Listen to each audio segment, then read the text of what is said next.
I bought a truckload of dirt, and today we're going to be setting up a bunch of nesting grounds for the sulcatas and the rhino iguana. The first step, of course, is to just grab all of this dirt and throw it in here. Now we just need to roll this over here. Excuse me, young lady. There we go.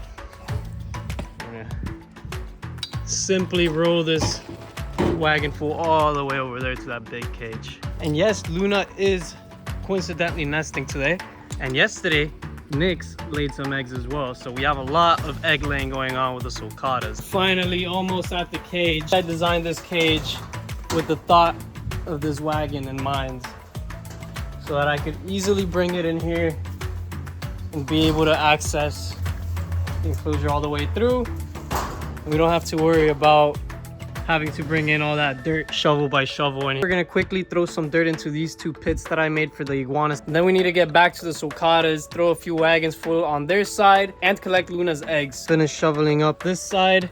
This side luckily is a little bit easier. I could just go ahead and dump this right in there, wiggle it all out, and that should be about half of the dirt that we need. Another wheelbarrow, and there's Tank making his rounds, running around the yard. Separated him because Luna's here, and since I'm working, he always follows me around. It's a whole lot easier to move this cart without a 100-pound tortoise between my feet. There we go, one beautiful nesting spot and a second beautiful nesting spot. This one has a few plants. This one we probably need to add some plants to. Before we get the next bucket, let's check out Luna's progress. It looks like she's still chiseling out the hole there. Still gonna take a long time probably, so let's get back to work. Now the trickier part with the sulcatas is gonna be the placement. Definitely want to put a bucket or two there. I was thinking over there, but if I really think about it, it gets hot there all day. It never stops shining, it being the sun, of course. There I was thinking of actually adding like a little paved area to throw the food for them. That way the food stays cleaner and it trims down their beaks. But other than this spot, I don't really know any good nesting spots. Maybe along the fence, but it's just so hard here. But this is the spots that they tried. A good corner might be this one over here. It's probably a lot softer there, but since there's a little entrance, it might be a little bit uncomfortable. So maybe I'll have to move this entrance over to this side instead.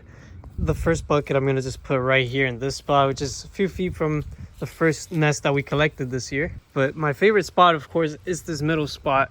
Other than that, I'm gonna check the other side, but they don't really like the other side too much. I never really see them going back there other than to drink water and just explore a little bit and come back. Thinking about this a little bit too much, I'm just gonna go ahead and pour this one right here.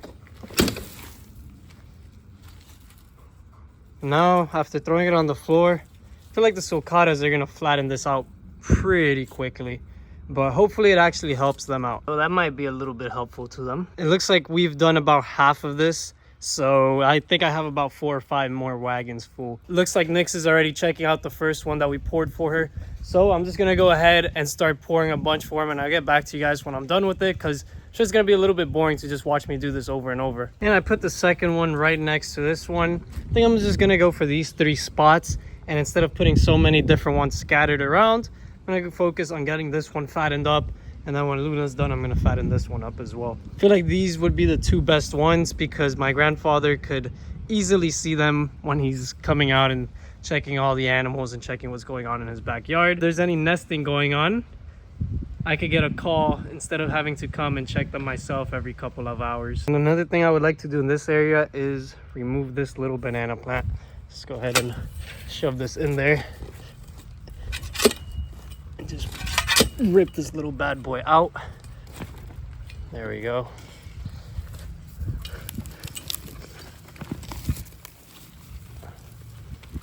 And we could replant this little guy somewhere else. Luna's still laying, but let's go ahead and dump this wheelbarrow right where the banana plant was. It's not gonna disturb her at all. These guys are super friendly with me, so they know that I'm not gonna hurt them or bother them. She's gonna keep digging there, and we're just gonna make this a little bit better for them to lay in the future. She has a pretty nice hole built up already, and Nyx has been all over the fresh dirt that I've been adding. I think she's a little bit upset because she laid eggs yesterday and I'm putting the dirt today, so I don't think she's too happy about that, but next month she'll be able to try it out at least. Finally, time for the final wheelbarrow. There we go. And Luna still digging here. It's a little bit of a mountain. I'll just push that into that hole whenever she's done. While the truck is cleared up, Luna's still digging her nest over there. And today I need to ship out a bunch of baby tortoises and baby rhino iguanas. So in order to keep my customers happy and not miss a shipping date, I'm just gonna leave this here to my grandfather and I'm gonna move on. Hopefully I'll be able to go ship out the tortoises. And when I come back, hopefully we could catch Luna's egg and record a quick video. If not, then I guess we're gonna miss it for this video. My grandpa was over here collecting it. I just got here with the bigger container, which is probably better for Luna. Let's go ahead and finish collecting all her eggs. It looks like she just popped out another one. Let's go ahead and get this one out of here. Put it right there. Uh-oh, looks like she might be starting to cover up, which would be weird because she only laid a total of 8 eggs, but it might just be a really small clutch. Never mind. My grandpa was actually playing a little trick on me. Here's the rest of the eggs. So let's put them in here. I was a little bit surprised because Luna usually lays a big amount of eggs. To collect only 8 from her would have been a little bit surprising for sure. At least we were able to catch one on video though. It looks like we were here for just the last one. Hey, something, something. And at least we got to see the eggs.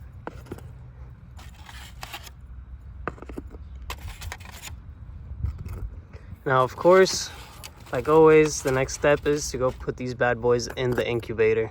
And I'm leaving the enclosure to go put the eggs away in the incubator. Look what I see. Poor Tank got kicked out and ended up sleeping in a trash can.